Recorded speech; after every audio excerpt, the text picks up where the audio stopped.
அனைவருக்கும் வணக்கம்.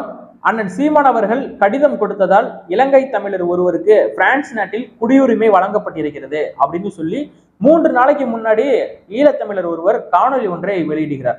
உங்களுக்கு அவர் கொடுத்த கடிதத்தால நீங்க பிரான்ஸ்ல இன்னைக்கு விசா எடுத்து உங்க குடும்பத்தோட சந்தோஷமா இருக்கீங்க. ஓகே, அப்ப நீங்க இந்த காணொலியோட உண்மைத்தன்மை என்னங்கிறத பத்தி தான் மக்களே நம்ம பேச போறோம். பல பேர் இதை பொய்ன்னு சொல்லுவாங்க. கொஞ்ச நாளைக்கு முன்னாடி அண்ணன் சீமான் அவர்களே இதை பத்தி பேசியிருக்காரு.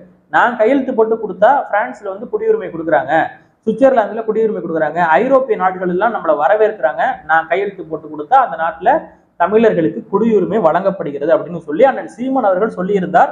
அந்த நேரத்துல அது மிகப்பெரிய விமர்சனத்துக்குள்ளானது. கேலி கிண்டல் அடிக்க ஆரம்பிச்சாங்க, சீமான் பொய் சொல்றாரு அப்படின்னு சொல்லி. இப்போ அண்ணன் சீமான் அவர்கள் கையெழுத்து போட்டு கொடுத்தா மட்டும்தான் அங்க குடியுரிமை வழங்கப்படுமா அப்படின்னு கேட்டீங்கன்னா கிடையாது. அண்ணன் திருமாவளவன் கையெழுத்து போட்டு கொடுத்தாலும் அங்க குடியுரிமை வழங்கப்படும். ஐயா ஸ்டாலின் அவர்கள் கையெழுத்து போட்டு கொடுத்தாலும் பிரான்ஸ் நாட்டுல குடியுரிமை வழங்கப்படும். ஆனால் இவர்கள் எல்லாம் கொடுப்பார்களா என்பதுதான் நம்மளுடைய கேள்வி. இலங்கை தமிழர்களுக்கு தமிழ்நாட்டில் இந்தியாவில் குடியுரிமையே கிடையாது. அகதி முகாம்ல தான் வாழ்ந்துகிட்டு இருக்காங்க. அண்ணன் சீமான் அவர்கள் என்ன சொல்றாரு அப்படின்னா, எனக்காக அவங்க குடியுரிமை கொடுக்கல, நாங்க ஒரு அரசியல் இயக்கமா இருக்கோம், அவங்க ஒரு வெரிஃபை பண்றதுக்காக இவர் யாரு அப்படின்னு சொல்லும் பொழுது அண்ணன் சீமான் அவர்கள் கையெழுத்து போட்டு கொடுக்குறாரு. இந்த மாதிரி எங்க கூட பயணிச்சிருக்காரு, எங்களுக்கு அவரை நல்லா தெரியும், அவருக்கு நீங்க குடியுரிமை கொடுங்க, உதவுங்க அப்படின்னு சொல்லி கோரிக்கை வைக்கும் பொழுது அந்த நாடு அந்த கோரிக்கையை ஏத்துக்குது. அவ்வளவுதான்.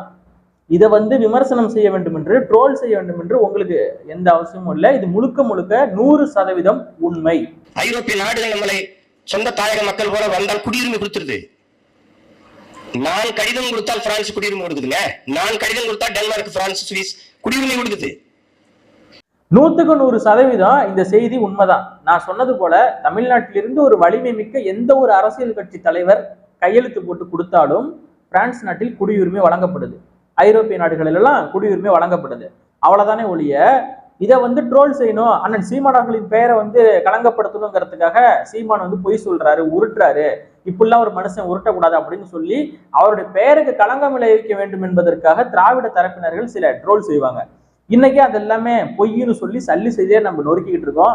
வரக்கூடிய செய்திகள் எல்லாம் நமக்கு ஆதரவாக வந்துகிட்டு இருக்கு. அதே போல கேப்டன் விஜயகாந்த் அவர்கள் இறந்த பொழுதும் தவசி படத்துக்கு நான் தான் வசனம் எழுதினேன் அப்படின்னு சொல்லி அண்ணன் சீமான் சொல்லக்கூடிய அந்த கருத்தை ட்ரோல் செய்ததா இருக்கட்டும். அதே மாதிரி உண்மைத்தன்மையை கண்டறியும் யூட்டன் அந்த உண்மைத்தன்மையை கண்டுபிடிச்சு உண்மையாவே அண்ணன் சீமான் அவர்கள் தான் தவசி படத்துக்கு வசனம் எழுதினார். துளசி வாசம் மாறினாலும் மாறும், இந்த தவசி வார்த்தை மாறாது என்கிற வசனத்தை எழுதியவர் அண்ணன் சீமான் தான்ங்கிறத யூட்டன் நிரூபிச்சு காட்டினாரு.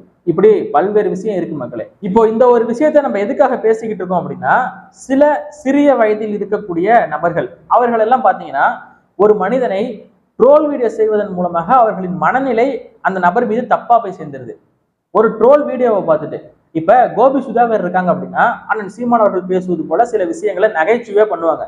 அதை பார்த்துட்டு நம்மளும் தான் சிரிச்சிருக்கோம், அதை ஒரு நகைச்சுவையா எடுத்துட்டு கடந்து போயிடுவோம். அரசியல்ங்கிறது வேற, அந்த நகைச்சுவைங்கிறது வேற.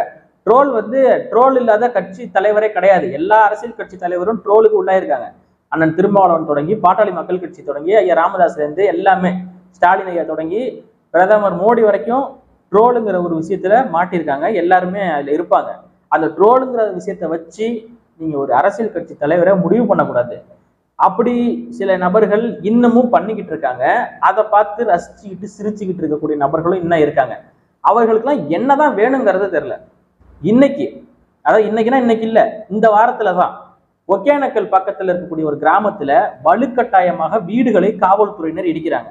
காவல்துறையினரும் வனத்துறையினரும் பழங்குடியின மக்களை வாழக்கூடிய அந்த இடத்தை வீடுகளை இடிக்கிறாங்க. ஆக்கிரமிப்பு பண்ணி வீடு கட்டிட்டாங்களாம். ஆக்கிரமிப்பு பண்ணி வீடு கட்டிட்டாங்கன்னு இடிக்கிறீங்க, அவங்க எங்க போவாங்க?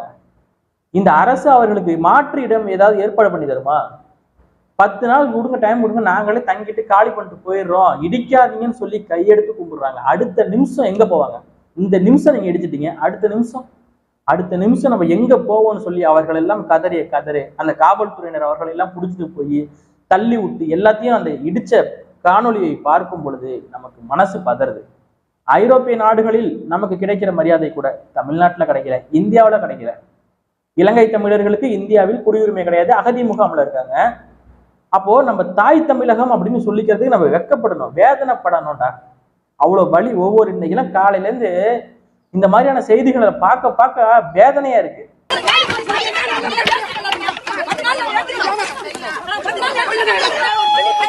அங்கிருந்த மக்கள் உடல் மீது பெட்ரோல் ஊற்றிக்கொண்டு தற்கொலை செய்து கொள்ள முயன்றனர். ஆனாலும் ஐயா ஸ்டாலின் அவர்கள் சொல்றாரு, 3வது ஆண்டு முடிந்து 4ஆம் ஆண்டில் நம்ம கால் எடுத்து வைக்கிறோம். இந்த 3 ஆண்டுல நாங்க செய்த சாதனைகளை சொல்லணும்னா ஒரு நாள் பத்தாது. எந்த கொம்பனாலும் குறை சொல்ல முடியாத அளவுக்கு சிறப்பான ஆட்சியை நான் கொடுத்து கொண்டிருக்கிறேன் அப்படின்னு சொல்லி ஐயா ஸ்டாலின் அவர்கள் சொல்றாரு. 3 ஆண்டுல மக்கள் பட்ட அவலங்கள் கஷ்டங்களை எல்லாம் சொல்லணும்னா சொல்லி மாளாது. ஆசிரியர்கள் போராடினாங்க, மயக்கம் மட்டும் உழந்தாங்களே ஞாபகம் இருக்கா? அனகாபுத்தூர்ல 700 வீடுகள் அடிச்சப்ப அண்ணன் சீமான் அவர்கள் போய் நின்னாரு, ஞாபகம் இருக்கா? இப்ப தருமபுரி ஒகேனக்கல்ல ஒரு கிராமத்துல பழங்குடியின மக்களை ஆக்கிரமிப்பு பண்ணி வீடு கட்டிட்டாங்கன்னு சொல்லி இடிக்கிறீங்களே, ஞாபகம் இருக்கா? கோதுமையில பியர் நாங்க கேட்டோமா? பீரன்னு சரக்கு நாங்க கேட்டோமா? மதுக்கடைகள் ஆட்சிக்கு வந்த உடனே மூடுகன்னு சொன்னீங்களே ஐயா, ஏன் மூடல? இப்படி எல்லாம் கேள்வி எழுப்பினா இப்ப குண்டாஸ் போடுவீங்க. சவுக்கு சங்கர் மீது குண்டாஸ் பாய்ந்தது இன்னைக்கு. நீங்க அவர் பெண் காவலர் குறித்து இழிவாக பேசியிருக்கிறார், ஏடிஜிபி அருண் அவர்கள் குறித்து இழிவாக பேசியிருக்கிறார். அதற்கு என்ன செக்ஷனோ அந்த செக்ஷனை தானே நீங்க போட்டிருக்கணும். அதையெல்லாம் விட்டுட்டு பல்வேறு வழக்குகளை போட்டு அவரை குண்டாஸ்ல கொண்டாந்து நீங்க நிறுத்திருக்கீங்க. Felix Gerald, Red Pix Felix ஜெரால்டை எதுக்கு நீங்க கைது பண்ணீங்க? அப்போ இந்த தமிழ்நாடு பாசிச பாஜகவை பத்தி பேசுவாங்க. வட மாநிலங்கள்லாம் பாஜக செய்யக்கூடிய அட்டுழியங்கள், கருத்து சுதந்திரமே கிடையாது அப்படி இப்படின்னு சொல்லுவாங்க. இன்னைக்கு நீங்க என்ன பண்ணிட்டு இருக்கீங்க? இந்த நிலையில் சென்னை காவல் ஆணையர் சந்தீப் ராய் ரத்தோர் சவுக்கு சங்கரை குண்டர் தடுப்பு காவல் சட்டத்தில் சிறையில் அடைக்க உத்தரவிட்டுள்ளார். இன்னும் எத்தனை ஆண்டுகளுக்கு திமுகவே நிரந்தரமா ஆட்சியில இருந்துற போதுன்னு எனக்கு தெரியல. இல்ல இந்த ஆட்டம் போடுறீங்களே, அடுத்து நீங்க தோத்து எதிர்கட்சியா உட்காரதான் போறீங்க. 5 வருஷத்துக்கு மேல 1 வருஷம் கூட திமுக ஆண்டது கிடையாது. 5 வருஷத்துலயே மக்கள் பயங்கர கோபத்துல எதிர்கட்சியா இருக்கக்கூடிய அந்த கட்சிக்கு போய் ஓட்டு போட்டுருவாங்க. ஆனா அதிமுக கூட ஒரு 5 வருஷம் ஆண்டுதுன்னா அடுத்த 5 வருஷமும் ஆண்டுருக்கு. 2வது முறையும் வெற்றி பெற்று முதலமைச்சரா இருந்திருக்காங்க. ஆனா திமுகவில் மட்டும் 5 வருஷத்துக்கு மேல யாரும் ஆண்டதே கிடையாது. ஏன்னு சொல்லுங்க? 5 வருஷத்துல இவங்க பண்ணக்கூடிய அயோக்கியத்தனங்கள் அந்த அளவுக்கு. நல்லது பண்ணியிருந்தா அடுத்த வாட்டி உங்களுக்கே ஓட்டு போட போறோம், நீங்க ஜெயிக்க போறீங்க. ஏன் 5 வருஷம் ஆட்டமா ஆடுவாங்க. கொலை, கொள்ளை, கருப்பளிப்பு, சங்கிலி பருப்பு, தாலி அறுப்பி எல்லாம் பண்ணுவாங்க. எல்லாம் பண்ணிட்டு மக்கள் எல்லாம் இவங்களுக்கு எதிராக ஓட்டு போடுவாங்க. 2011 எதிர்கட்சி தலைவரை கூட இல்லை, அந்த அளவுக்கு கேவலமா தோத்தாங்க. ஏன் 2006ல இருந்து 2011 வரைக்கும் கொடுத்த கேவலமான கேடுகட்ட ஆட்சி தான் அதுக்கு காரணம். அதே மாதிரிதான் 2021 2026 வரைக்கும் கொடுக்கக்கூடிய நீங்க கேவலமான ஆட்சியை 2026 சட்டமன்ற தேர்தலில் நீங்க சந்திப்பீங்க. நீங்க பண்ண அயோக்கியத்தனங்கள்லாம் தெரியாதா? ஆசிரியர்கள் மயக்கம் இருந்தாங்க, செவிலியர்கள், மாணவர்கள், மீனவர்கள் எல்லாரும் போராடிட்டாங்க அவங்க ஆட்சியில. ஒரு வீடு இல்லாம அவங்களை அடிச்சு துரத்துறீங்க பழங்குடியின மக்களை. அவங்க எங்க போவாங்க? ஒரு மக்கள் வீடு இல்லாம தெரு தெருவா பிச்சை எடுக்கிறாங்க அப்படின்னா அது அந்த மக்களுக்கு கேவலம் கிடையாது, அவர்களை ஆளக்கூடிய ஆட்சியாளர்களுக்கு தான் கேவலம். என் ஆட்சியில் இருக்கக்கூடிய மக்கள் பிச்சை எடுக்கிறார்கள் என்றால் நீ என்ன புடுங்கிக்கிட்டு இருக்க அப்படின்னு சொல்லி அண்டை நாடுகள் கேள்வி எழுப்பிட கூடாதுல்ல. ஐரோப்பிய நாடுகள் எல்லாம் வாட்டர் எக்கனாமிக்கு திரும்பிட்டாங்க. ஆசிய நாடுகள் மட்டும்தான் பணத்தையும் தங்கத்தையும் வச்சு பொருளாதாரத்தை மதிப்பிட்டு இருக்கு. ஒரு நாட்டுல சாப்பிட்றதுக்கு உணவே ஒரு மக்களுக்கு இல்லை என்றாலும் கூட தங்களை ஒரு பணக்கார நாடு போல காட்டிக்கொள்வார்கள். ஏன்னா இவர்களுக்கு பணம் என்பதுதான் பொருளாதாரம், தங்கம் என்பதுதான் பொருளாதாரம். பொருளாதாரத்துல தங்கமும் பணமும் எங்கள்கிட்ட அதிகமா இருந்ததுன்னா அது ஒரு பெரிய நாடு இது. ஆனா திங்க சோறு இருக்காது, இருக்க வீடு இருக்காது. இன்னும் பல மக்கள் குடிசையில கூட இல்லாம இருக்க முடியாம தெருவுல பிச்சை எடுத்துட்டு இருக்காங்க, பாலத்தை கீழே படுத்து தூங்கிட்டு இருக்காங்க. இது கேடுகிட்ட கேவலங்கிட்ட ஆச்சு. இது 50 வருஷமா எண்ணத்தை புடுங்கிட்டீங்கன்னு சொல்லி கேள்வி கேட்டா குண்டாஸ் போடுவீங்க, நீங்க வழக்கு போடுவீங்களா? இன்னும் எத்தனை வருஷத்துக்கு ஆட்சியில இருந்துருவீங்கன்னு சொல்லி குண்டாஸ் போடுறீங்க. நீங்க ஒரு 1.5 வருஷம் கூட ஜெயில வச்சுக்கோங்க, நீங்க இன்னும் 1.5 வருஷம் தான் ஆட்சியில இருக்க போறீங்க. அதுக்கப்புறம் இதே போக்க எதிர்கட்சியும் மற்ற கட்சிகளும் கையில் எடுத்து என்ன பண்ணுவீங்க? பாஜக பாசிசம் பண்ணுதுன்னா நீங்க என்ன பண்ணிட்டு இருக்கீங்க? பாஜக உங்கள் மீது நடத்தக்கூடிய இந்த வருமான வரித்துறை, அமலாக்கத்துறை எல்லாம் மிக மிக 100க்கு 100 சரியா?